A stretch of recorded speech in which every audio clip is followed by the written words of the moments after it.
If it's your first time here with us, as we've said already, welcome. We're so glad that you're here. My name's Jason, by the way, if I haven't met you yet.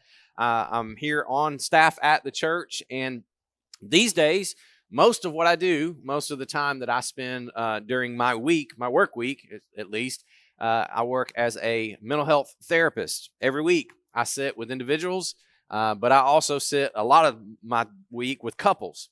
And we work on marriages. We work on relationship skills. We work on communication skills and how to build relationships that are flourishing, that are thriving, and not just barely making it or just surviving. And if you're new and you're just joining in with us, for the past few weeks, what we've been looking at and learning together, we've been looking at some foundational pieces that go into making a marriage that really essentially does what God intended for marriages to do from the very beginning.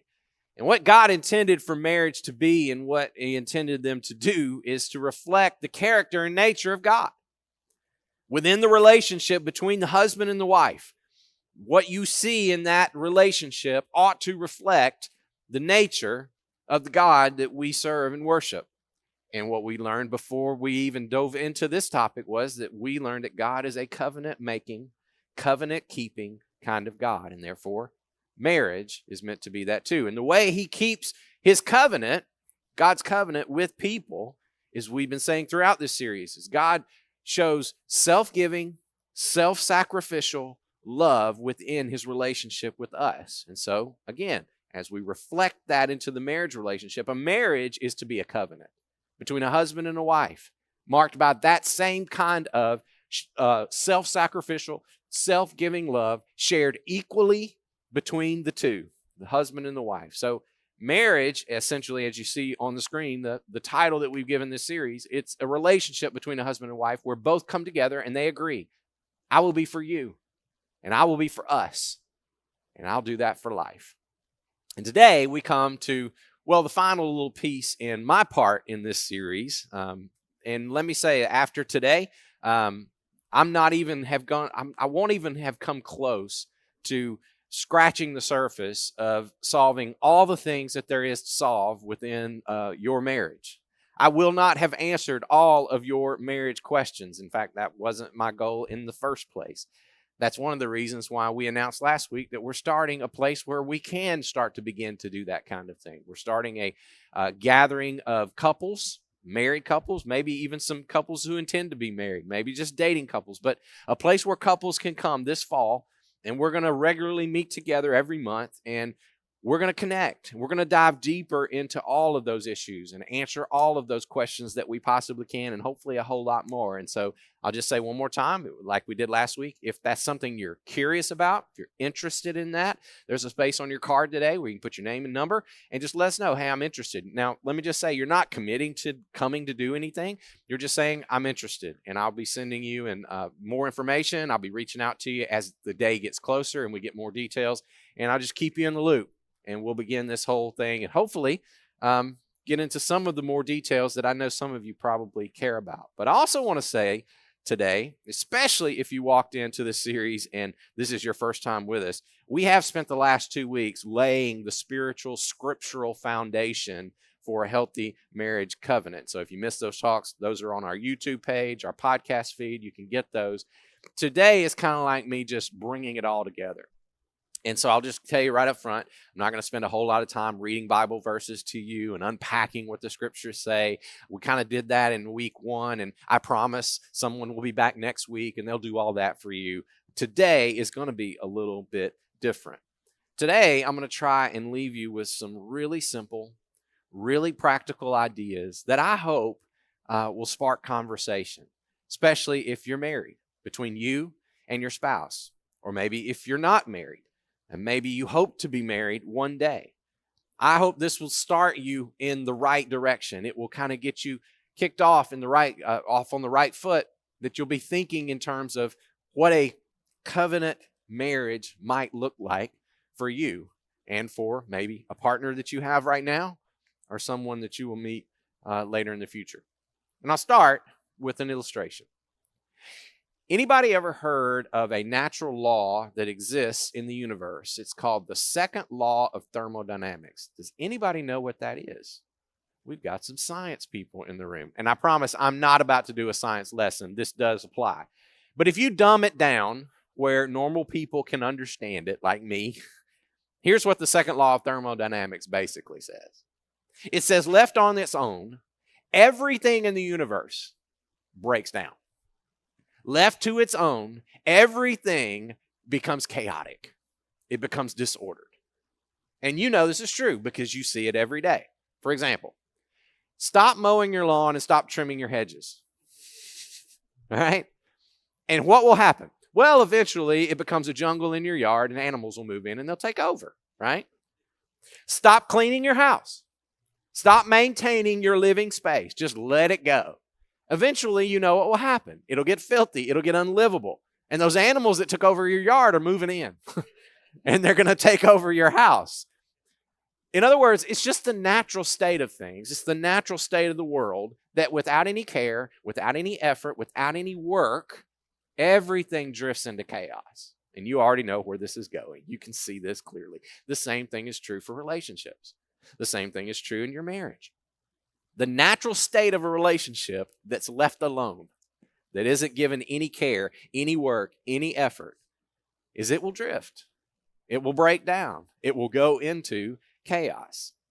Now, I feel like I need to say this because I'm wondering if maybe there are some people in the room and maybe you're a couple and you've only been together maybe a year or less and you're kind of arguing with me and you're like, oh no, that'll never happen to us because see, we don't argue. We don't have any problems. And I just want to say to you, you're so cute. You know, look at you living your best life in your little honeymoon fantasy world. And you just need to know the rest of us hate you, and that's okay. And one day you will learn. So for everybody else in the room who's not arguing with me in your head, you know this is true, right? I mean, you get this. You know that life happens. You know that schedules get busy. You know that the in-laws start showing up at your house every so often. And you know that the kids come along and maybe one or two or three or more. And you know that money gets tight and that work gets hard and work gets demanding. And before you know it, that perfect marriage that you thought would never drift into chaos, well, it's just drifted away and you're not sure where it went. And maybe it was just a little bit. Maybe it's just off, maybe one or two clicks. But for some of you, it's a whole lot of drifting. Feelings aren't as intense anymore. The conversations that used to just flow and it was just so easy, well, they don't flow as naturally as they used to. The connection that you used to feel between the two of you, for some reason, it just doesn't feel as close as it did. And I know that's not the marriage you dreamed of. I know you didn't stand in front of all those people and say those vows and take all those beautiful pictures with the intention of being here where you are today. You had a better, bigger dream in mind. You thought I would be always happily married, not contractually married. But we drift into the contract from happiness often. So the question that we're going to ask is, how do you fight against the natural state of marriage, which is to just go with the flow and drift apart? And I think I found the answer. And the answer is very simple. The answer is sea otters. You heard me right. Sea otters hold the key to the marriage drift. Now, here's what maybe you already knew this about sea otters. Did you know that when sea otters sleep, they sleep in the water, floating on their backs? That's how they sleep. Did you also know that sea otters, they pair up? They have partners. And what sea otters do when they sleep is they find their partner and they hold hands, like you see in that picture. Isn't that cute? They hold hands and they go to sleep holding hands. And the reason they do that is simple, because they know they're going to be drifting while they're sleeping, because that's what water does. You just drift on the water. But they also know that if we hold hands, it doesn't matter where we drift. It doesn't matter where the water takes us, because when we wake up, we're going to be right there together. Now, that's just a cute idea to get your attention. It's probably the only thing you're going to remember that I say today. And I'm cool with that. If that's all you get, I'm okay with that. But the point is simple. If you want to combat the natural drift of life in your marriage relationship, you got to have an intentional plan about it. See, most couples start out in marriage and they've got tons of feelings, tons of closeness, tons of affection between the two of them. But now sustaining that closeness over time, it's not an automatic thing. It has to be intentional. You have to put some time into it. You have to put effort into it to maintain that over the long haul of your life together. And see, right now, I can already probably guess what you're thinking.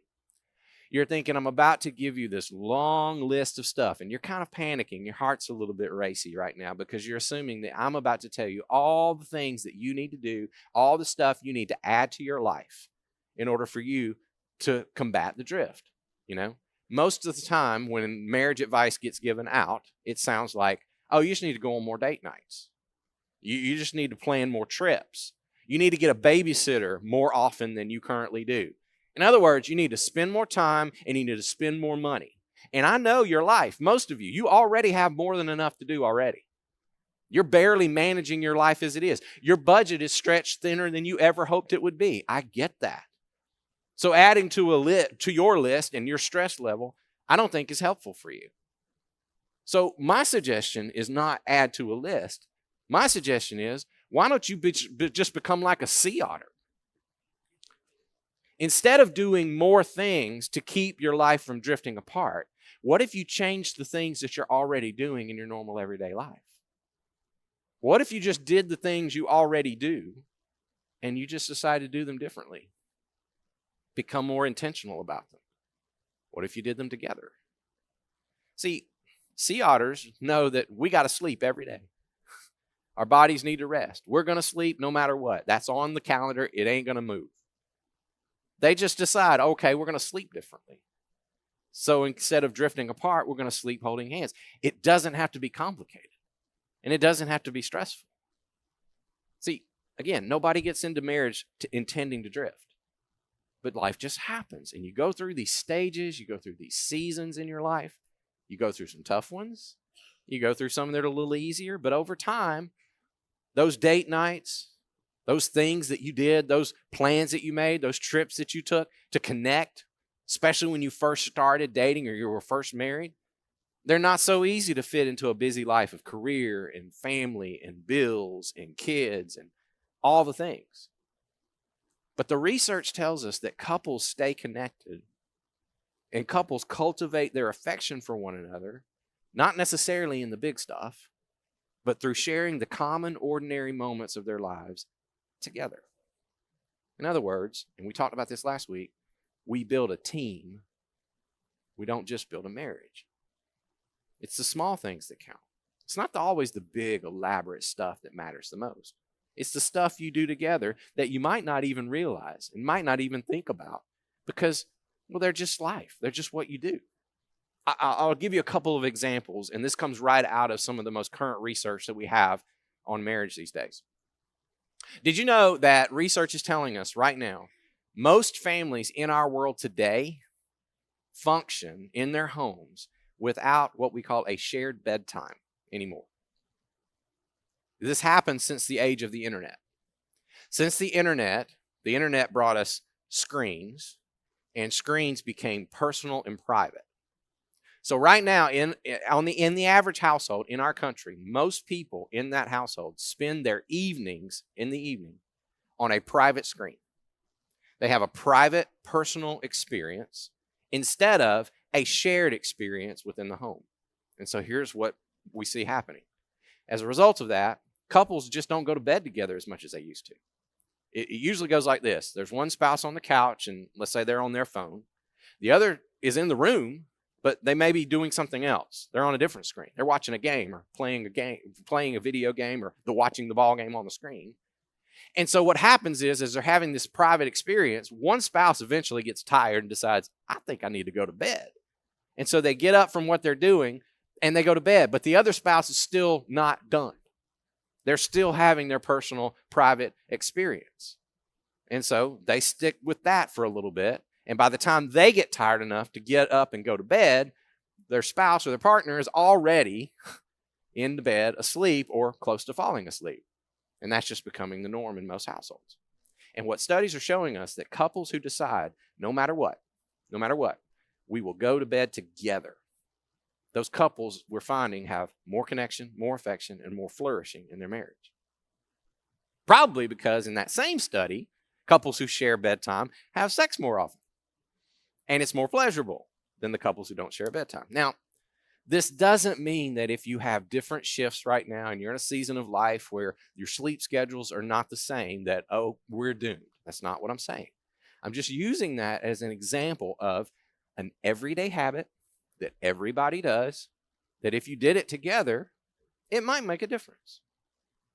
Other studies are showing that couples who spend what we call low-grade time together, even if they're not communicating about anything particular or anything important, those marriages experience more positive effects than the ones who don't. For example, most parents, especially when you're in that stage of raising kids and they're going this place and that place and they're involved in all kinds of extracurricular stuff, most parents decide we're gonna take the approach of divide and conquer, right? We're gonna get all of it done, and we're gonna piece out our week, our schedule, so that we get it all done. And so they do things like this. We divide the task of taking our daughter to practice, where one parent takes her to soccer practice on Monday and Wednesday, the other parent takes them on Tuesday and Thursday, and we get it all accomplished. Studies are showing that you're better off if you just decide which days can we actually do that together. Now, I know the pushback. I won't get as much done. And the truth is, all I'm going to be doing is sitting on the bleachers and sweat together. Is that what you're talking about? Yes, that's what I'm talking about. Because when you're sitting on the bleachers and you're sweating together, conversations happen, connections happen that you don't have any other place. A few years ago, for example, my family got a dog. It's the first dog we've had as a married couple. And this dog has completely radically changed the way our household works. But we realized once we had this dog that this dog needs to be walked if the dog's going to stay healthy and it's going to be manageable. So my wife and I have just decided every evening, almost every evening when the weather allows, once dinner is done and it's put away, most nights we together head out, strap on the harness, and we walk our dog together. Now, I can just tell you, nothing magical happens on the dog walks. Well, if you count peeing and pooping magical, that's what happens. But what we have found on these walks together is that these moments, we talk. We just chat about, well, mainly about the parts of our lives that we do spend apart, because we spend a lot of our days apart at our jobs and doing the things that we're doing. And we talk about those times. We talk about what's going on. We talk about our plans, our hopes, our dreams. We talk about what we're worried about. And it just flows. It just happens. What I'm saying is, if us time becomes the default in your marriage rather than these individual private experiences that are primary, you will have more time for connection and affection, and it will grow. So the question I want you to consider is, what are you already doing? What does your schedule already look like? What's your day-to-day already look like? And is it possible to maybe do some of those things together rather than apart? Could you cook dinner together? One of you chops, one of you stirs. Could you do chores together on Saturday mornings? Could you do the grocery shopping together? I don't know. Whatever it looks like for you. But don't misunderstand me. Time alone is important, and I'm not saying you shouldn't have it. You need it, absolutely. But how can you arrange your life so that you're both in the same place at the same time and maybe sharing a conversation as part of your daily rhythm? See, this is what lays the foundation for all the other stuff that we think is the most important when we talk about date nights and trips and all the big things.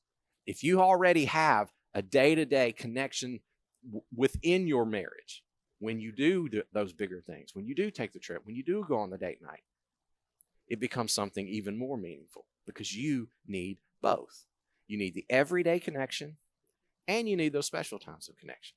Now, I want you to see something real quick that's going to tell you why this is so important. Dr. John Gottman is one of the best marriage researchers in our world today. And he and his team talk about how each marriage has an emotional bank account. He says when couples turn toward each other and connect in a positive way, they are building up savings that, like money in the bank, can serve as a cushion when times get rough, when they're faced with a major life stress or conflict, because they have stored an abundance of goodwill. Such couples are less likely to teeter over into distrust and chronic negativity during hard times. Here's how it works. Every single day, spouses are making what are called bids for connection to their partner. A bid for connection is just a verbal or nonverbal way of someone reaching out to connect. And when one of you makes a bid, the other spouse responds in one of three ways. They either turn towards their spouse, they turn away, or they turn against the bid their partner makes. Turning toward is positive, and of course, turning away or against is negative. Gottman's research found that happy marriages had a 5-to-1 ratio of positive to negative responses.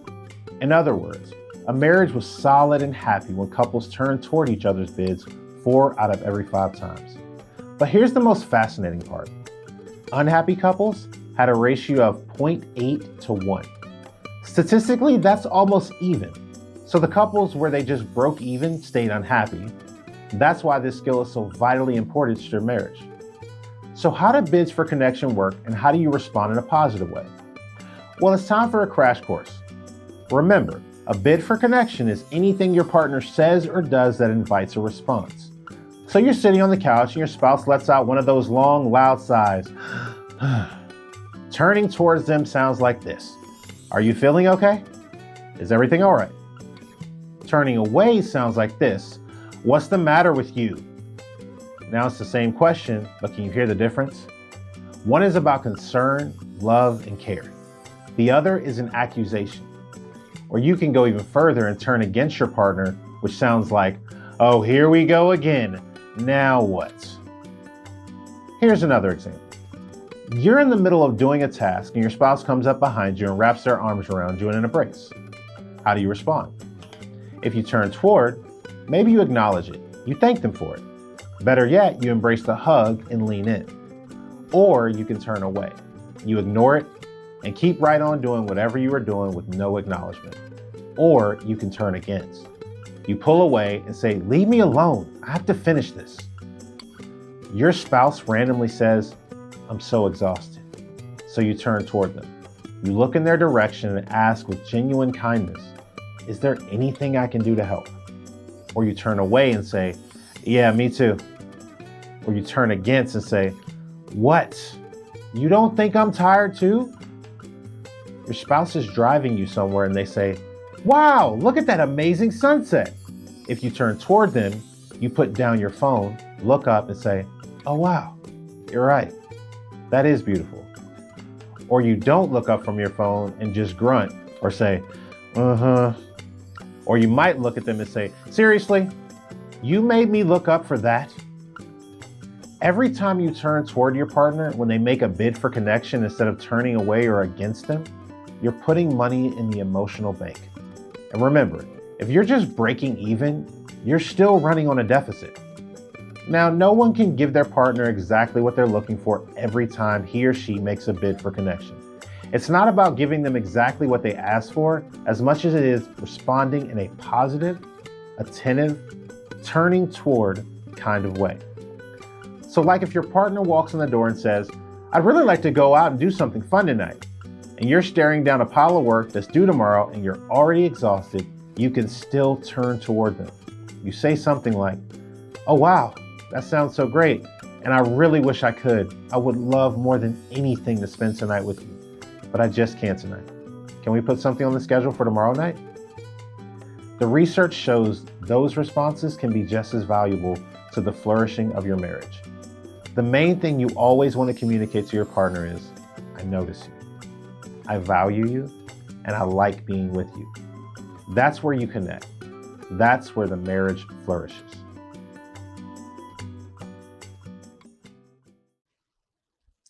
And before I jump into the next thing, can I just say I've seen that working in real time. I've seen that working in couples that I work with, just getting the ratio of turning towards higher than turning away or turning against. Trust me. And we probably don't even realize the amount that we're doing this in our day-to-day because we're just not conscious. We're just not intentional about it. So if you want more about that, I would love to talk to you. But I want to talk to you another thing about what I hear from couples when they wind up in my office and they tell me that they feel like they're drifting. I hear them say a lot to me. They go, well, we just don't seem to be able to spend quality time together like we used to. Now, here's what I've been learning from not just my own experience, but this is actually in the research that we have today. When most couples talk about spending time together, quality time, they'll wind up spending the majority of the time and energy in the conversation around getting that piece of their relationship. They think about and talk about the activity that they want to do together, or they talk about the place that they want to go together. That's actually not the most important piece. Here's the thing. You spending quality time with your partner isn't as much about the actual activity that you do as it is about what meaning do we attach to it. What does it mean to us? For example, if I were to pass a microphone around the room to all the couples sitting in here today, and I were to say something like, tell me about what quality time looks like for you, we would probably get as many answers as we have couples in the room, and they would all be different answers. Some of you would talk about, well, we go on these date nights and we go to these restaurants and we love our time together. Some of you would talk about, well, we love sitting at home playing board games together. Others of you talk about getting outdoors, going camping, and just having these adventures in all these exotic places. Others of you talk about just getting out and walking or exercising together, going to the gym together. Again, the amount of activities would be as many as the couples we have, because it's not about the activity. It's about what brings meaning to your relationship, what brings connection, what brings fun into the relationship. And can I just say this? It doesn't have to be just the two of you. It doesn't just have to be one-on-one. You can spend quality time when other people are around. This is something that my wife and I discovered a long time ago in our marriage, and we just sort of incorporated it throughout our life together.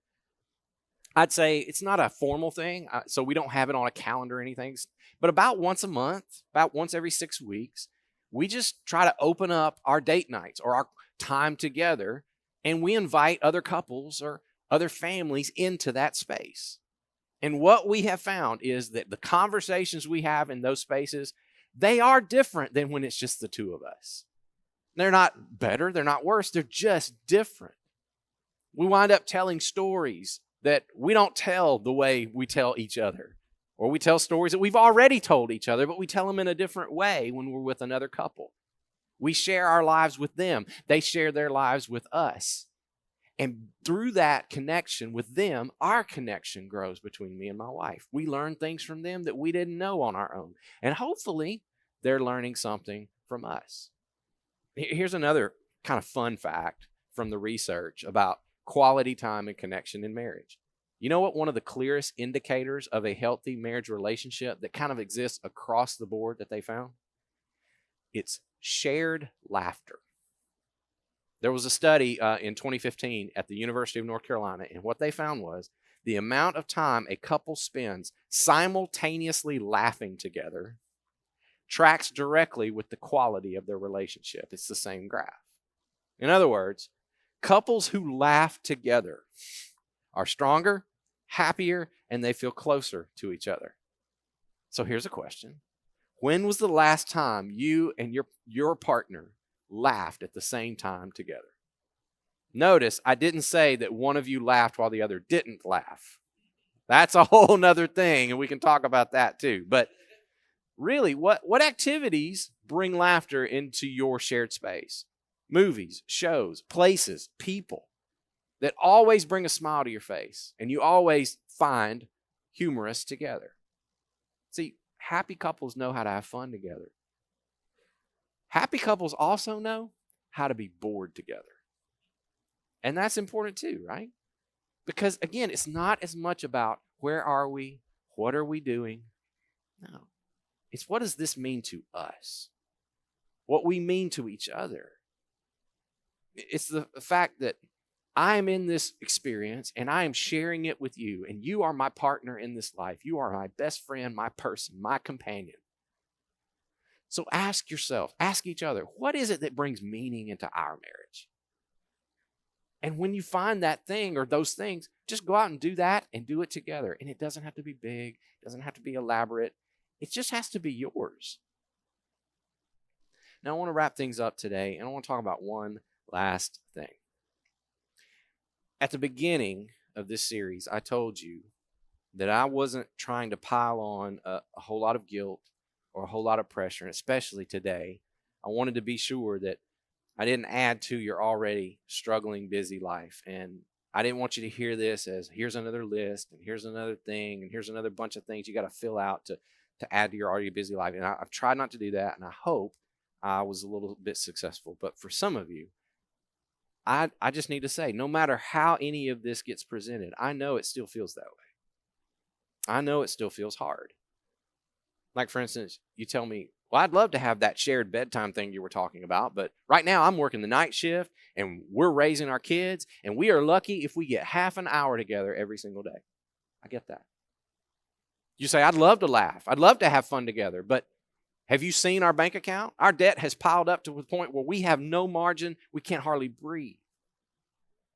You know, last week we talked about how we often find ourselves in marriage operating at this bottom level of surviving, where all we're doing is just making ends meet, and we're just getting by day to day, and there's no time or there's no energy left for the relationship. There's no connection. There's no time for intimacy. And I just want to acknowledge that. I get all of that. We all have to start right there. But I'm also here to tell you that you were not meant to stay there. Living at that place, and you stay there for too long, and your marriage will not sustain itself.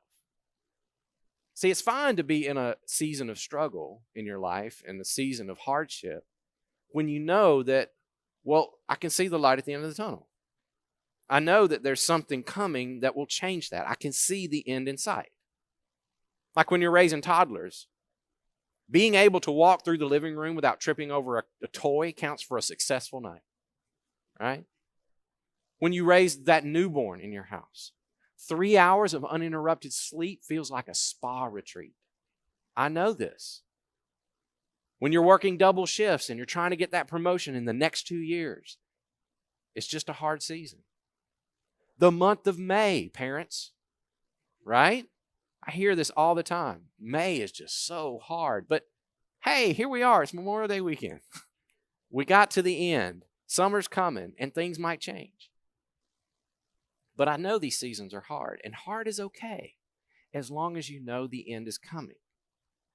But I'm here to tell you, if you can't see the end right now, if there is no plan for you, if there is no hope for your pace of life to slow down, or something to shift, or something to change, your marriage is not going to survive if you continue to place it on the back burner forever. And so I'm just saying to you, whatever it takes right now to get that light at the end, to change your pace of life or your pattern of your relationship, whatever change needs to be made, somehow make it. Just sit with one another. Ask yourselves as a couple. And this is an important question. Ask each other, if we keep this pace up, if our life stays like this for 5 more years, where will we be? Some of you need to say, if we do this for 10 more years, where could we be? 20. See, it's not sustainable. And I know it probably seems right now like, well, this is impossible. I don't know what to change. And it seems overwhelming. That means you need help. And there's nothing wrong with asking for help. There is no shame in asking for help. Asking for help could be the one thing you need to do to get that light at the end of that tunnel. It could be the bravest decision you make as a couple and the bravest decision you make for your family. So if you need to reach out for help, reach out. I will help you. If I'm the one to help you, I'll help you. And if I'm not, I'll help you find somebody who is.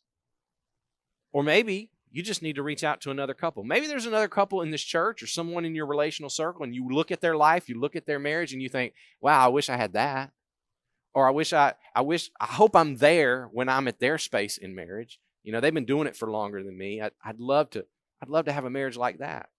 Well, maybe it's time for you to reach out and say, can I sit with you? Can we have dinner together? Can we have coffee? Can we just sit and ask questions? Can we learn from you? Others of you, it's time for you to join this marriage group we're starting this fall and listen to other couples' stories. Whatever you have to do, make the shift, make the change that you need to make to avoid that drift that you now feel from becoming a chasm later down the road. And speaking of that, I know I said one more thing. This is really the one more thing. One last thing. And this is important for some of you, and I did not want to leave this series without saying it. Some of you have been sitting here and listening to me talk for 3 weeks now, and you're barely making it through each of these talks. Because you know that your partner is not on board with you. The bridge, the gap between you is so far, you just don't even know how you're going to bridge it. And you've been trying. And no matter how hard you try, you can't get it done. Some of you walk into your house every single day, and it's like there are eggshells on the floor. You don't know which person you're going to encounter when you walk through that door or when they come home. It's like one day they're angry because you want to spend time with them, and they say, stop putting pressure on me. You're crowding me. You're getting into my space. You're putting stress into my life. And then the next day they walk in and they're so upset because you went and spent time on your own and you took care of yourself and you gave them the space they asked for, and now they blame you for walking away and ignoring them. Life for you is like this cycle of ups and downs. You never know what you're going to get. It's like a few days, you're happy, your spouse is loving, they're affectionate, and it stays that way for a little while, and it feels good. Then you start to notice tension starts to build in your relationship just a little at a time. Every day they get a little bit more agitated and a little bit more irritable. But you know what's coming? The blow-up's coming. The anger's coming. The yelling's coming. Maybe even worse. And then you make up. And everything's good again. And the cycle starts all over again. And you know where it's going. You're being abused. It's called the cycle of abuse. And most of the time, people who are married to an abuser can't figure out what in the world's going on. They're trying so hard every single day. They're trying to be loving and to be kind.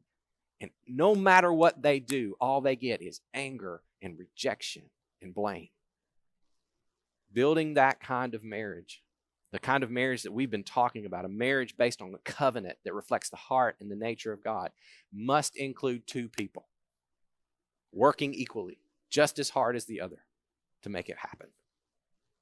Right now, if you find yourself to be the only one working, not that it's hard, I'm talking about active resistance. You're the only one trying to repair this relationship. I hate to tell you, you will not find connection. You will not find intimacy. So if anything I just said resonates with you, please reach out for help. Even if your spouse refuses to go to a counselor with you, go without them. Because you need support. You need help to walk through this in a healthy way. And we care about you. We care about your marriage, but we also care about you. We care about your mental health. We care about your emotional health. So you reach out to us if that's where you are. We will walk with you as best as we can. This is what the family of God is meant to be.